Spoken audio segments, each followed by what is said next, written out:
and welcome to another episode of your CMLL review show here on the BC WrestlePod, Twitch, YouTube, Conglomeration Network, Syndicate podcasting thing. We do every single day of the week except Thursdays. Fuck Thursday. We rest on Thursday. Or like real lives, question mark? Yes.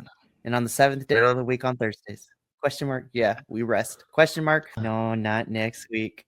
More on that. Hey, homie. What's up? Welcome back to another exciting episode of Lucha Libre goodness. Oh, my goodness. I am one of your hosts, Mikey. Joining me this evening is my Puerto Rican papi himself, Adolfo, legendary Puerto Rican. It's good to be here, as always. Yes, I'm happy to have you here.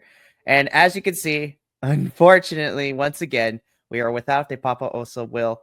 Because, literally right now, Will's life is basically Lemony Snicket incarnate, a series of unfortunate events. We need to wrap that man in bubble wrap. Seriously, we need to bubble wrap him, put him in a protective bubble. Like, I don't know if we need to ask the professional wrestling guys to send him some help, but right, he's kicking and screaming right now because he cannot be here. But hopefully he could join us next week. Oh my goodness, it's gonna be that kind of review. I'm a little loopy, Adolfo's a little loopy. We gonna be loopy together. It's gonna be great. Yes.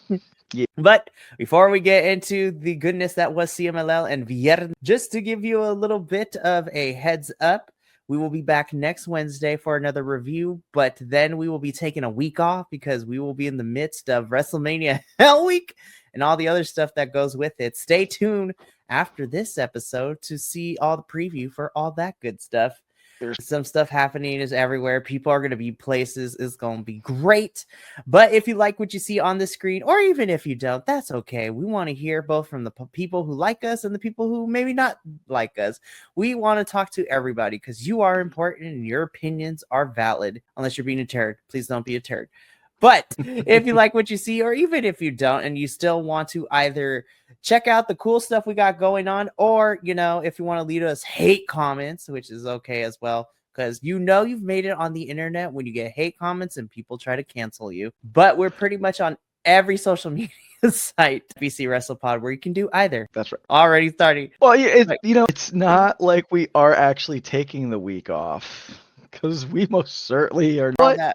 Yeah. You know what? Maybe we'll squeeze in a little surprise, Los Lobos, the Lucha. We'll see about that.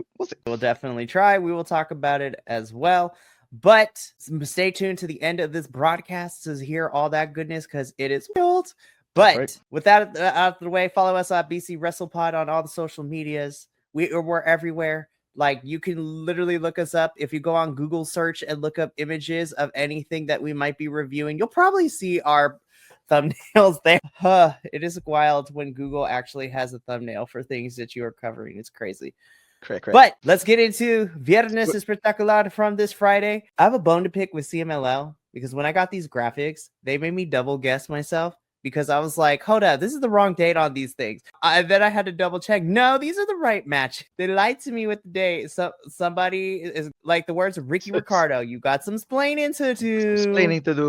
How dare CMLL make me double guess myself, but that is okay. I made sure that it was correct, and I'm glad it was. But let's kick things off with what opened this week. Yep. This was the 28th of March. No, it was the April 4th show.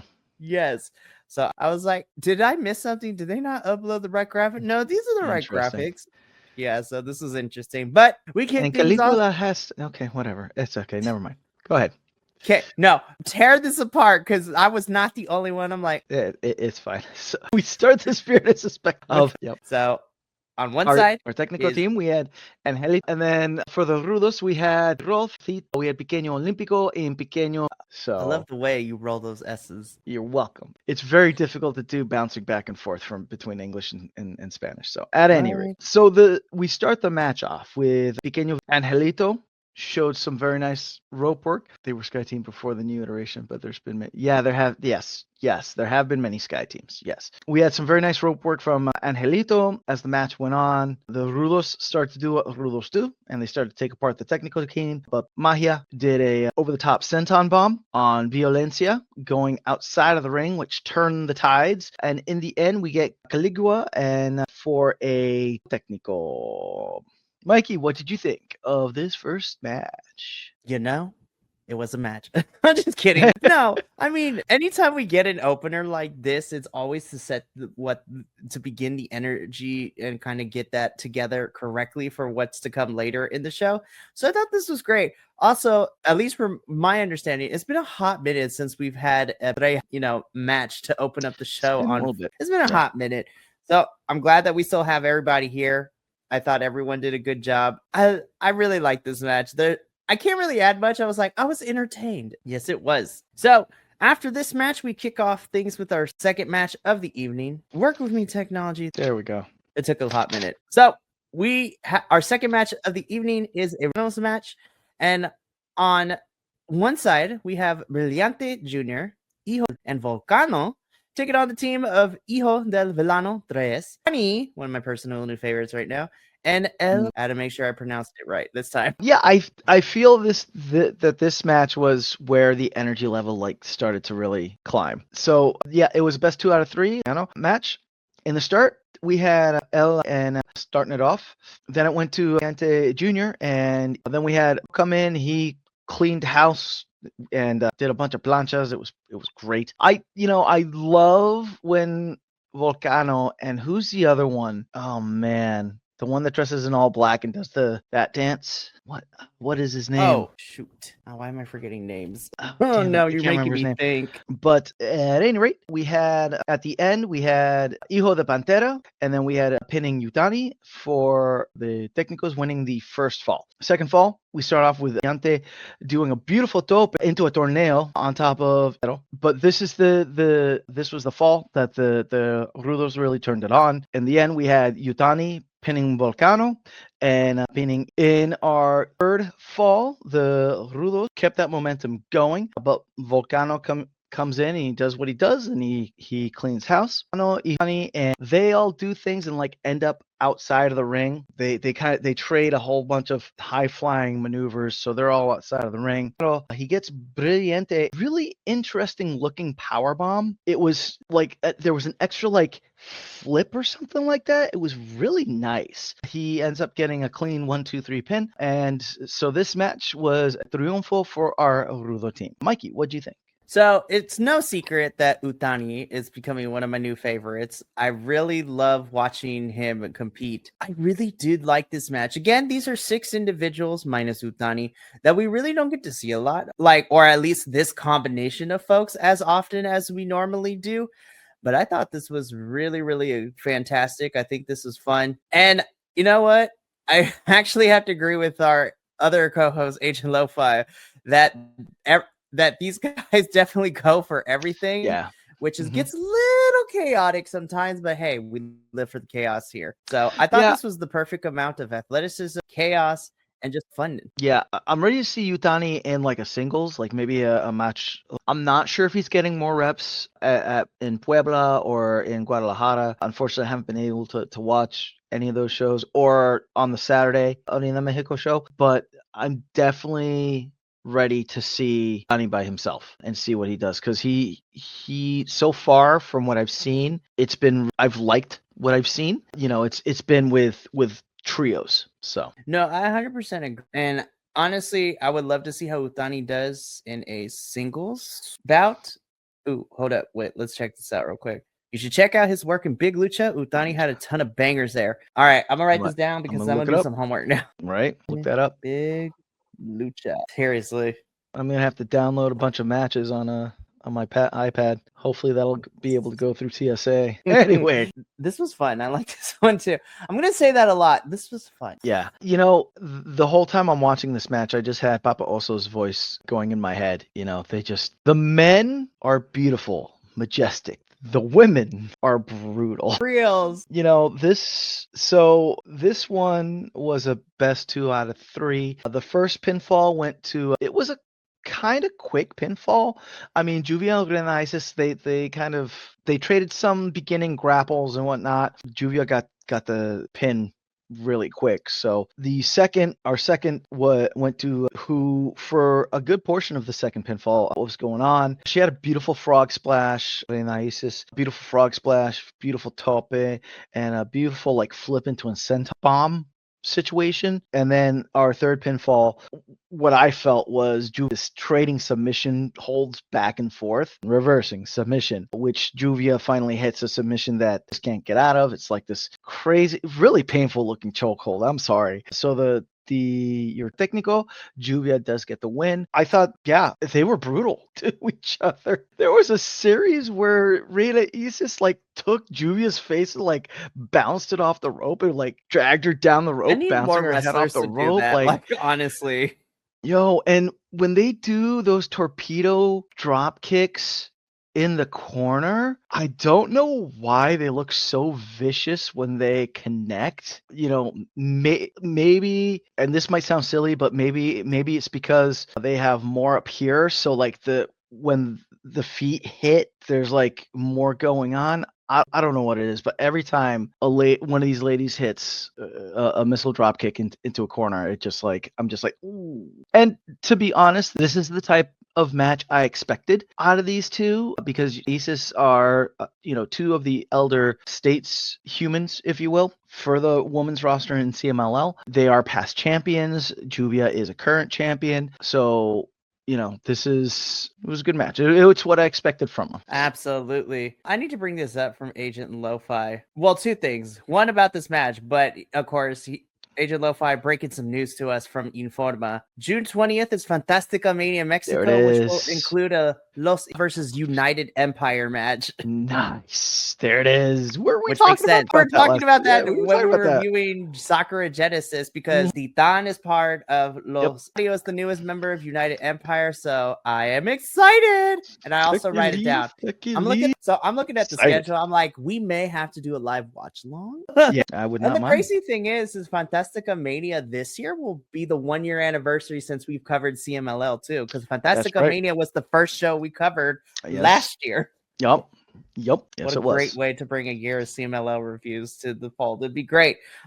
Also, Agent Lo-Fi also giving his thoughts on this match. This is pretty much the match I expected. It was pretty decent. Yeah. Yep. Definitely. Yes, it is very sick that we started with Mania and the 1 year anniversary will be Fantastica Mania 2025, Agent Lo-Fi. Yep. Yes. So back to the review itself. Again, I really like this match. Yeah, I need more brutality for the future.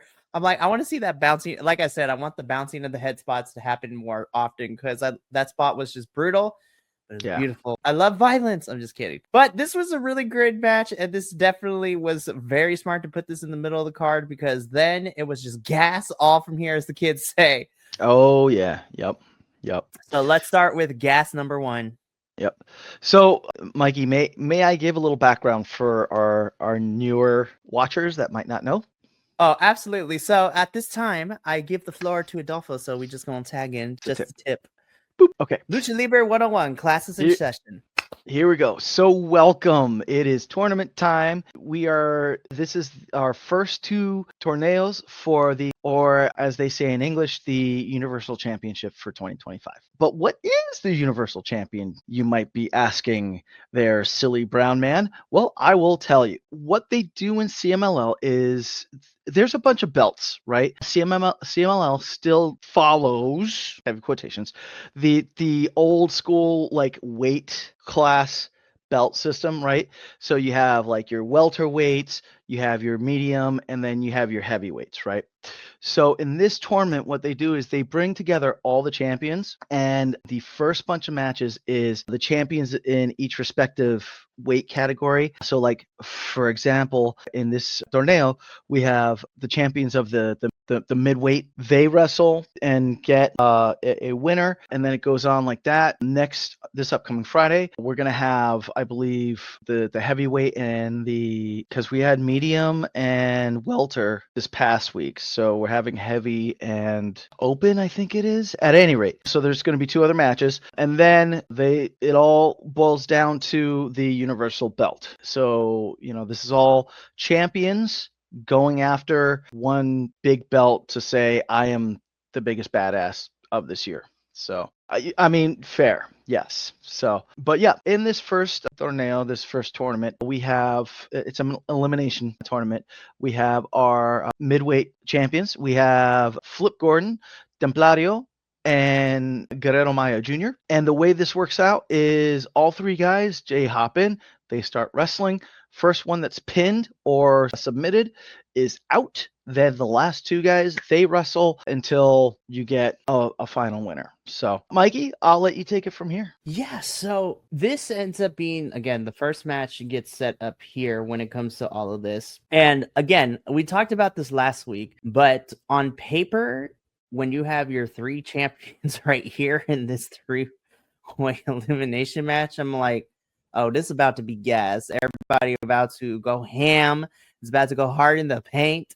It's about to get wild. And I'm biased as hell because actually, all three of these folks I really enjoy. Templario is fantastic. Love it. He also had a very full week, which we'll talk about in a little bit as well. With this and what he did the following night, Flip is just, Flip Gordon. I love him. But Beto Mayo Jr., I was like, I am so happy that we get to see you back on my screen because you are fantastic. And I also really, really love you. No, absolutely. Yeah. The 3-on-3s were fun, but the 1-on-1s were freaking awesome. And I feel like that's where a lot of these matches are going to shine in with the 1-on-1 more interactions, which I love. Again, I thought these three brought it. They were all fantastic. And hey, honestly, I could have made an argument for any of these three to be the one that would end up picking up with the victory here. But based on the things that have been happening so far, I'm not surprised that Flip picked up the win here. Yep. I don't know why this happens, but I'm always so impressed. So when you look at Flip Gordon, right? I mean, he's a big guy, right? But he's still like small and lithe, so he looks like he has a lot of agility on him. Templario and Guerrero Maya Jr. are big boys, So to see them pull, some of the planchas that they pull, some of the moon flips that they pull, some of the topes that they pull, like I'm thoroughly impressed every time when I see how mobile these two are, which I felt just like added to the enjoyment of the match. One of the things I have, Flip hit crazy on the outside, which was, it was, I guess, average for Flip, but for most, like, it was like, wow. Guerrero Maya Jr., there was a fun spot where he dropped Templario and then he grabbed Flip and powerbombed Flip on Templario. We do get Templario getting the pin, Guerrero Maya Jr., making it that at the end we had Flip and fighting their match. And something else too, which speaks to the conditioning on these athletes, is just like, they went full steam for that first half and they still went full steam that second half, Yeah, there was a little bit of, okay, now I'm going to start spamming my final move type sitch, but they were like boom, boom, boom, And yeah, Flip Gordon does get the win, and he advances to the 25th, the April 25th show, which I guess they're going to have the semifinal and then the final on the 25th. So if I was listening correctly. But yes, and I think we talked about it last week too. So yeah, the semis and the finals. Well, yeah, semis and finals will be on the 25th, which is a great way to lead into the birthday weekend that is you and me. I'm so excited. All right. This was a really fun, tournament eliminator match, but oh no, we did not just get one. We got two. Can I pause just for 1 second? Timeout. Yes. I got to give flowers to Flip Gordon because at the very beginning of the show, they did a quick spot with Templario, Guerrero Maya Jr. and Flip Gordon. And our boy Flip, he did it in Spanish, like, yeah, he's a gringo and he came from the US down to Mexico, and who knows how much longer he's going to be down there. He has been building a lot of steam. I know that he's really popular down there. I don't see why he wouldn't get picked up by like a NJPW or an ROH, but he did the spot in Spanish, which was really cool.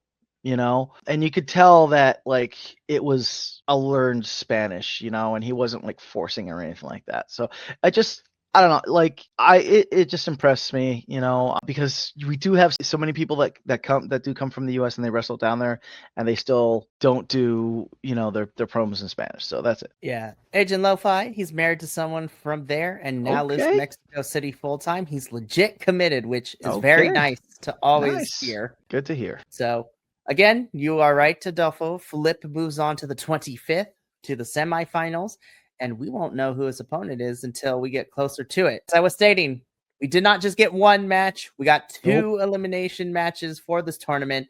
So now we go from what essentially is the middleweight champions to welterweight champions, because next we have these three going at it. So in this match, which is our welterweight champions, you have Titan, who is the world champion, taking on Máscara Dorada, who is the historic champion, and Magia Blanca, who is the Mexican national champion.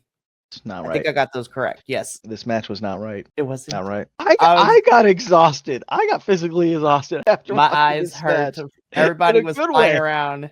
It was bodies everywhere. I mean, just with Máscara and Titan alone, like, there's gonna be craziness. And yeah, I agree with Agent Lo-Fi. Like, Magia Blanca, I like him, and he's got moves too, but he doesn't defy gravity like Titan and Máscara do. So correct me if I'm wrong. Wasn't it somebody? No, it wasn't Máscara and Titan at the anniversary show, was it? I think it was. I think it was, yes, at the anniversary show for the Copa. Yeah. So, this match, there was a lot of crazy stuff.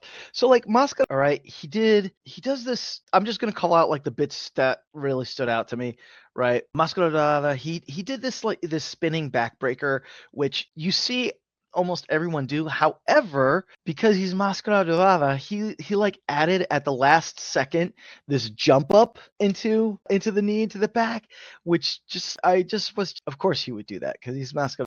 Titan, he very impressive thing where he had Máscara Dorada in a submission hold, and then he was able to put Magia Blanca into a pinning hold, especially when you see the size differential between Titan and Magia Blanca and Máscara Dorada. Titan's a small guy, but he had great control on those two. It was really impressive. Máscara, yes, absolutely, yep, did this beautiful into Magia Blanca, and so I apologize. This was a whole series. So, and this is why I was just exhausted.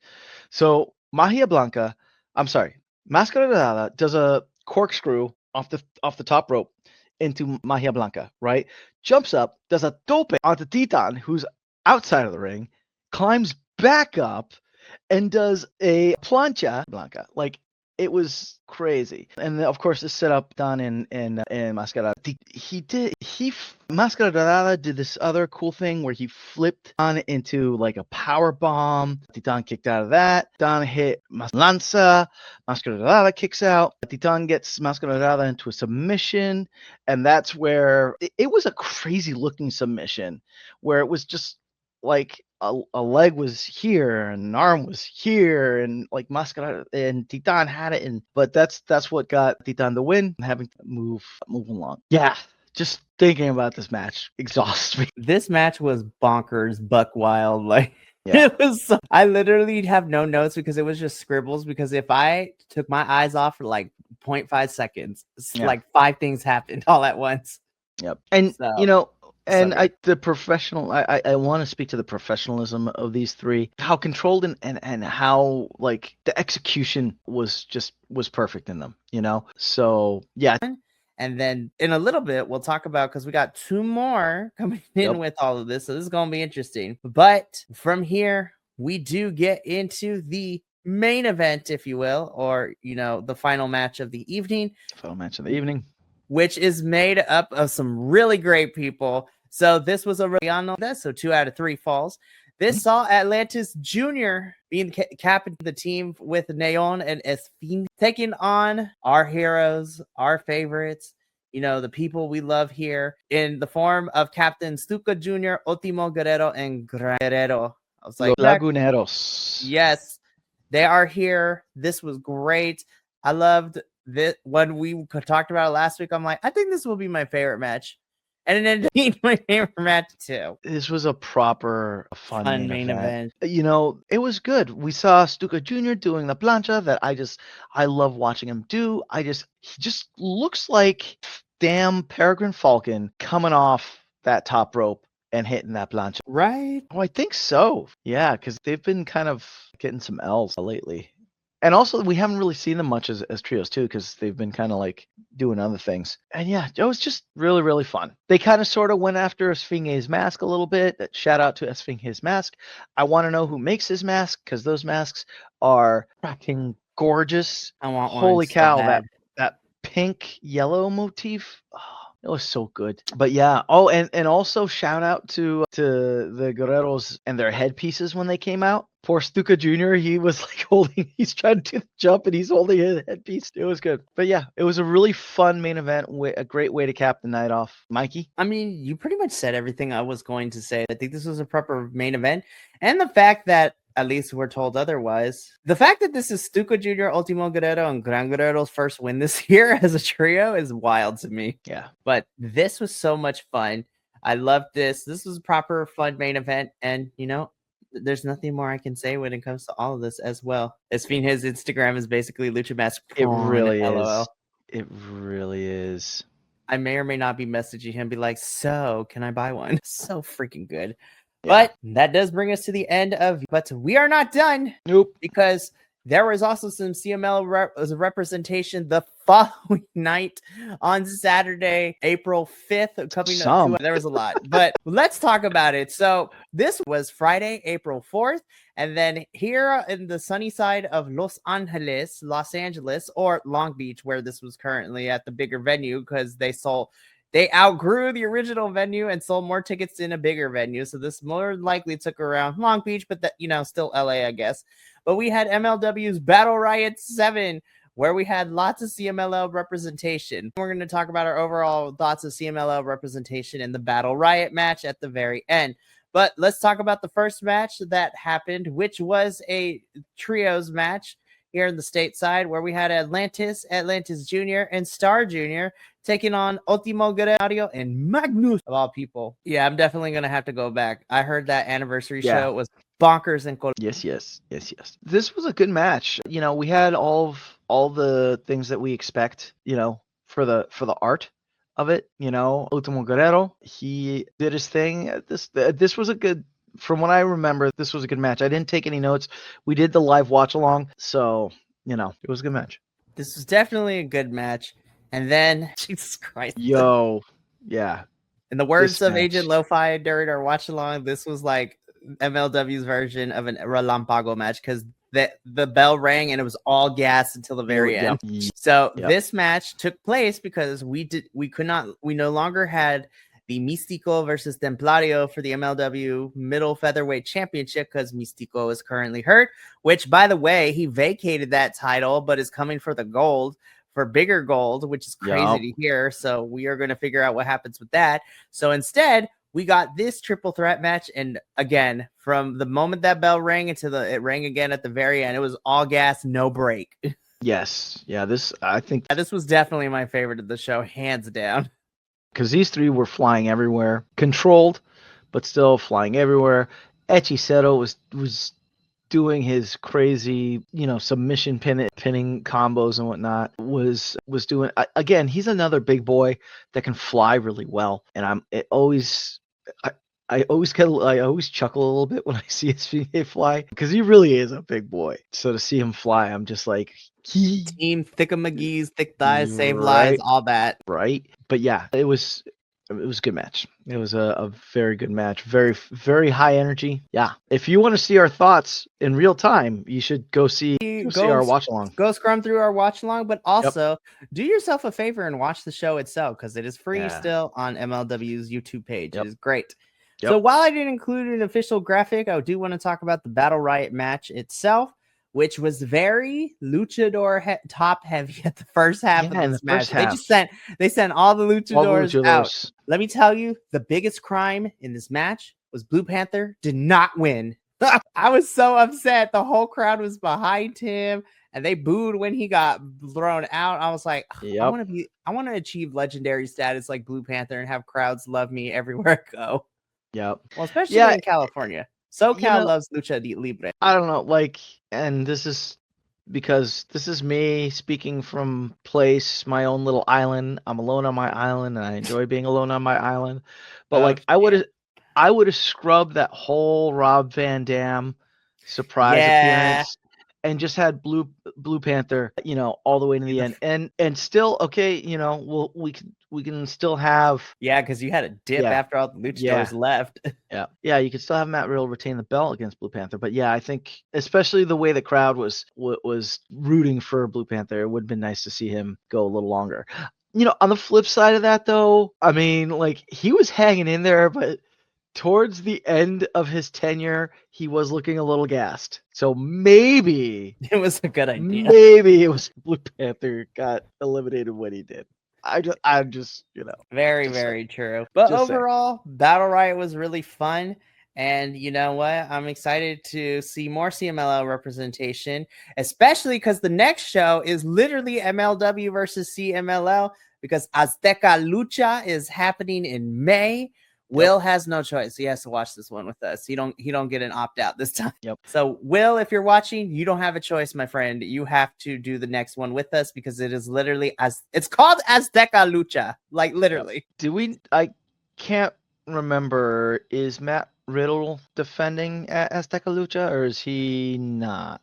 We have yet to get any confirmed matches for Azteca Lucha, but I would not be surprised if within the next week or two we do, because Azteca Lucha happens Saturday the 10th. So it's that second Saturday of May. So they're probably going to start announcing matches within the next week or two, because it's about 4 or so weeks before Azteca Lucha. So, I mean, I'm excited. So hear me out.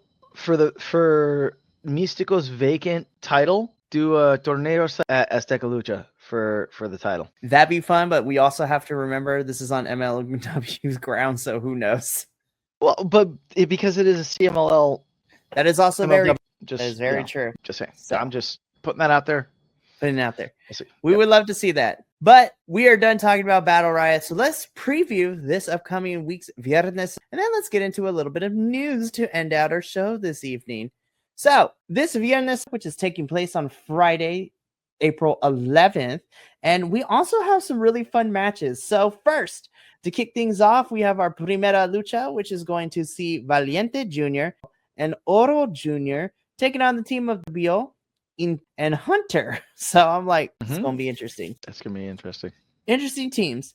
Then in Lucha, we have the team of Star Black, Fugas, and taking on the team of Infarto and Grix. So that's also going to be a fun one. Haven't seen those guys in a while. Oh, cool. For sure. Cool. Then we get not one, not two, but we get 3 eliminator matches here.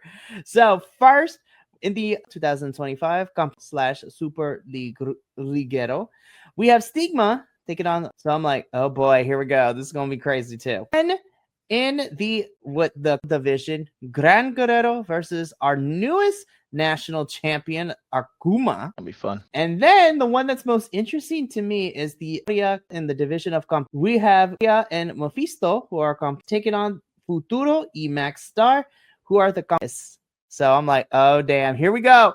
Fight. I'm actually really excited about that match. Oh, wow. Come on, Euphoria. We're kind of rooting for Euphoria here. We've fallen in love with him since the anniversary show. So this is going to be great. Honestly, there are so many matches. Yes. Kuma Gran Guerrero. That's going to be, big boy battle. That's big man, slapping man. Yes, it is.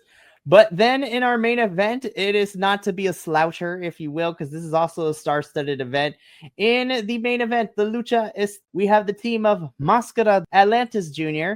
and a very blonde-looking person in this photo of Star Jr. I'm like, what did they do? Whose lighting was... Yeah, I don't remember his hair being that. I was like, what in the Freddie Prinze Jr. is this? But we have Mascara Atlantis and Star Jr. taking on the team of Etla Roja, teaming up with the Alchemist of CMLL, Hechicero. So that match is going to slap as well. Very good. Yeah, I'm with Agent Lo-Fi. All these matches sound really, really great. And on paper, I honestly don't know which match I'm excited for. But maybe Big Boy Fight is going to take it for me because, listen, thick thighs save lives. Big boys all the way. But that has been our preview. So let's go over, well, technically now 3 to remind everyone. But I have 2 graphics for the news bit. So we talked a little bit about this over, when we did our New Japan Sakura Genesis review, but this is also pertinent to here because New Japan's Best of Super Juniors tournament is happening very soon. We got lots of folks, but the reason that we're talking about this here is because we still don't know, but we have a mystery CMLL representative to compete in the Best of the Super Juniors tournament, which we talked about this on Monday. Could be a whole bunch of representative, but they have to be in the junior category, which is 220 pounds or less. So when we get that CMLL representation, I cannot wait. If he's under 220, I'm hoping Soberano. Oh my gosh, Soberano Jr. would be amazing if he meets the weight requirement. Give me Pennywise the Clown in Japan. Right? Seriously. Just to see him go like this. Honestly, I love it. Also, now that you put that out in the universe, the other reason I want to see Soberano is just because there are so many people I want him to fight. Like immediately, if I had to pick top 3, I want to see Soberano fight, obviously, El Desperado, Despy here, our champion. But I kind of want to see him go up against Hiromu Takahashi and Nick Wayne, honestly. Those are like my 3. That would be nuts. Also, Soberano versus Taiji Ishimori would also slap. Oh, yeah. No! There goes our dreams. Damn. But hey, if Penta shows us luchadors don't take time off to do surgeries. I mean, fair. Listen, Penta has that 3-year bicep injury thing and it's looking weird. But the second piece of news I do want to talk about is, again, this is more stateside. So if you are not a fan of stateside wrestling, then it is okay to tune out for the next 30 seconds or so. But I think it's important because ROH has been the place where all the Lucha Libre and CMLL action in the stateside has happened for these bigger promotions. So this upcoming April 12th, we are getting ROH tapings, which involves some CMLL talent. So we get a trios match, which is going to see Atlantis Jr. and Fuego, the best fringe out here in the world. Right? Taking on the team, Ken Jr. and Euphoria. Exactly. You said We also get some Amazonas action with La Catalina taking on. Interesting. Also interesting. Yes. Nice. Yeah, it sounds like kind of getting some reps in. Yeah, also interesting that for the graphic they have La Catalina in a mask. Which is very interesting. That I know, unless something's changed in the last month. I don't think so. Because last night La Catalina was about a month or so ago, but she wrestled like she normally does when she faced Athena for the ROH Women's Championship, which that match slapped, by the way. Nice. That was actually a really good match. But the third piece of news, and we talked about it thanks to our unofficial 4th host, Agent Lo-Fi, who let us know that Friday, June 20th is Fantastica Mania, Mexico, which is going to be our 1-year anniversary of Los Lobos de la Lucha. I might cry. I'm going to get some party hats for us, too. We're going to wear party hats. We're probably going to do a watch-along. I'm not even going to lie. So I may or not have the TNA review happen that evening, but we'll figure it out. Because if there's a pay-per-view we have to review, then that kind of takes precedence, unfortunately. I got to see if my mom can make a old-school cake with the white, like, I think it's like that gets hard, and it's vanilla. Yeah. And then, congratulations, Los Lobos. Anyway, I will buy us party hats for reals. Like, we need to get party hats, and we will wear them on whether it's the watch along or a review. We are going to wear party hats. Yes. But that brings us to the end of Los Lobos de la Lucha. But before we go, all right, Adolfo, I said this at the very beginning. You ready to see what the next 2 weeks looks like? Yeah, I'm ready. All righty. So I'm living it. So go ahead. Yes, you will be. We get to cuddle in person. It's going to be great. But in all seriousness, though, so the next 2 weeks here at BC WrestlePod are going to look a little different. And that's because we are going into WrestleMania 41 Hell Week, which is what I have titled this major event where we kind of take a break from regular reviews for the most part, and we focus on all the action from all companies that we can cover going on during WrestleMania weekend.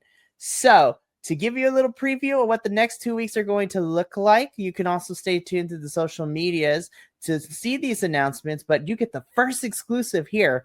So, Agent Lo-Fi, I apologize because you are here for all the Lucha Libre action, but there's a lot of action that involves some Lucha Libre and some other stuff places too. But let us discuss. So this upcoming week, of course, we finish off this week with the TNA review, and then all hell breaks loose because next week, Monday the 14th, you get to catch me and Adolfo reviewing New Japan's Windy City Riot, which is also has some CMLL folks. I mean, Titan is teaming up with Tetsuya Naito, taking on Rocky Azucar Romero and ELPL Phantasmo. So, boo, I'm obligated to. Nah, we appreciate you, Agent Lo-Fi. So, me and Adolfo will be reviewing Windy City Riot on Monday. Tuesday is our final AEW review for the next 2 weeks. The 16th, next week, we will be back with NXT and CMLL. So we will be here next week for CMLL. And this is Adolfo's final review on the 16th before he gets on that plane the following day to me, because you will see me and the nerdy Puerto Rican and, you know, taking the West Coast. I was there to take the East Coast last year, and now Adolfo's returning the favor. So we're going to party. Alice, I promise not to get him in too much trouble. No promises, though. But then everything officially begins Thursday the 17th, 8 p.m.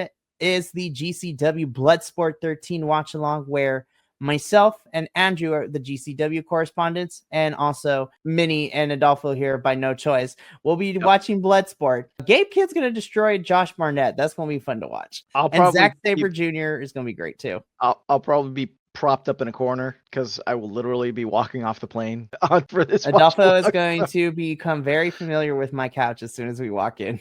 Right. It's going to be a lot. Agent Lo-Fi, we love you so much. Yeah.